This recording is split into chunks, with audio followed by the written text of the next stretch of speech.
you guys been? What have you been playing, Pete? I've been playing Owlboy. Owlboy. Convenient segue, because we're going to talk about that. This is I'll hand it over to you soon, because you know much more about the game than I do. Obviously, you just played it, but kind of an indie game that's been making the rounds, getting more visibility over the past weeks, and I know like people were kind of clamoring for it over the past few months. Tell me why. What's good about it?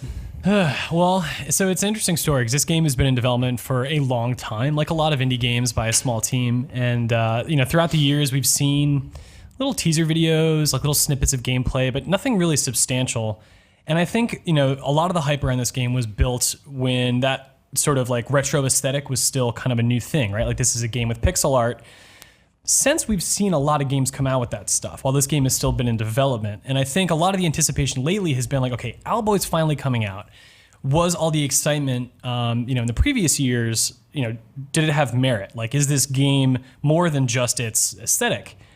I was kind of blown away by just how good this game is. I mean, as Eric pointed out before the show, like, yeah, I have an affinity for this type of game, that sort of art style, and it's got some twin stick shooting stuff.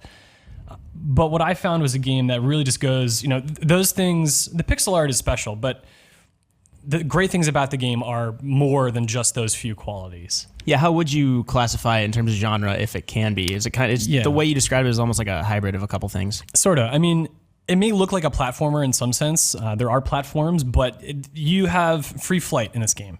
So there's only a couple scenes where, jumping to platforms, like maybe when your flight is taken away, where it actually is a platformer. For the most part, the gameplay comprises of, exploring maps to sort of solve small environmental puzzles, and it's sort of like a twin stick shooter as well. The main character doesn't have a weapon. He has a dash, but that's really only good for stunning enemies. You actually carry one of 3 allies with you when you're flying, and they have the weapons. So that's kind of the brunt of the gameplay. But holy crap, man! Like, I was taken aback by this game's writing and the story, which, so many games that harken back to the past, they try to be uplifting and positive and kind of charming in a lot of ways. And Owlboy has those moments, but it dips beneath the surface and gets real dark and sad as well. And it's incredible to see how the characters change in the face of the shit that they have to deal with. Can you talk about this story much, the premise, without spoiling anything, or is that something that's just going to completely fresh? No, I mean, I can explain it. So you're this boy owl, Otis. You're mute, and you're sort of, under the wing of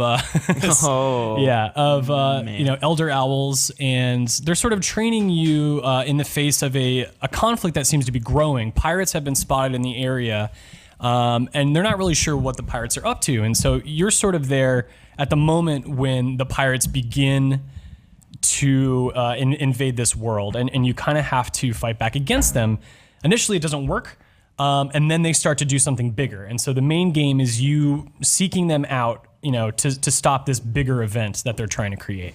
Okay. Would it be accurate, or maybe not accurate, but are there any, I hate the phrase, it's overused now, but like Metroidvania aspects at all? None.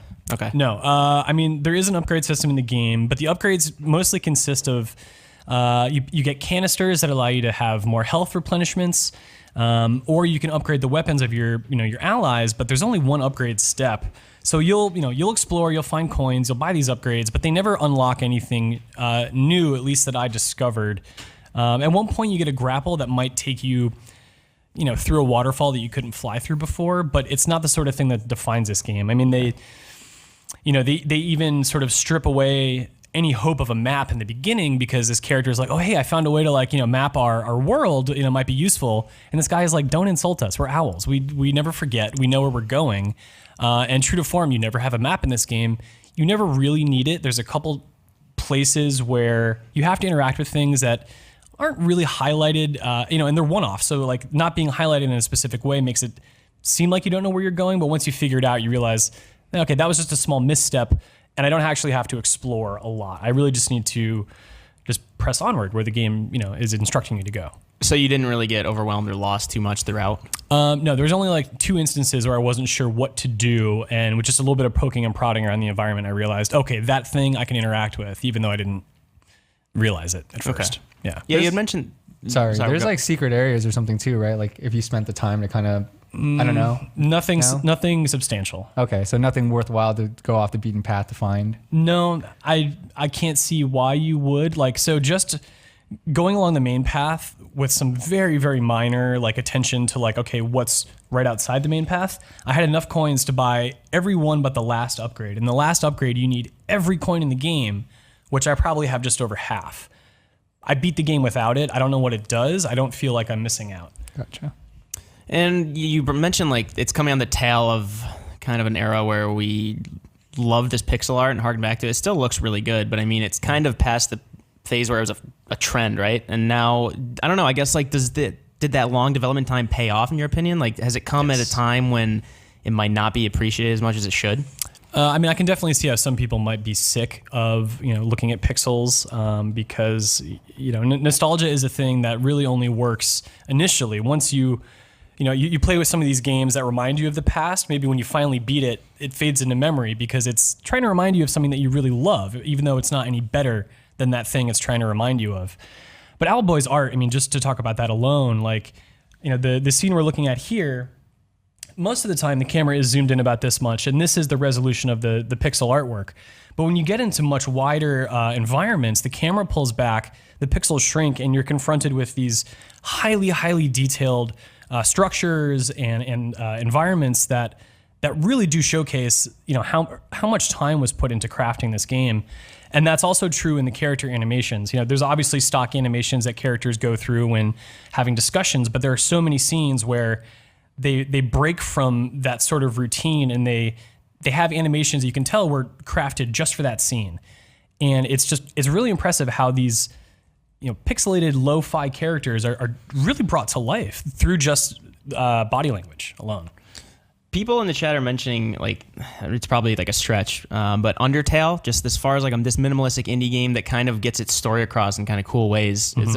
Is there any merit to that, or is that just probably just stretching because they're both, like I said, smaller indie games from smaller teams? I don't think, having played about half of Undertale, it delivers its story in a different way. It's much more subversive. This is a sort of straightforward tale where characters deal with conflict and grow as a result.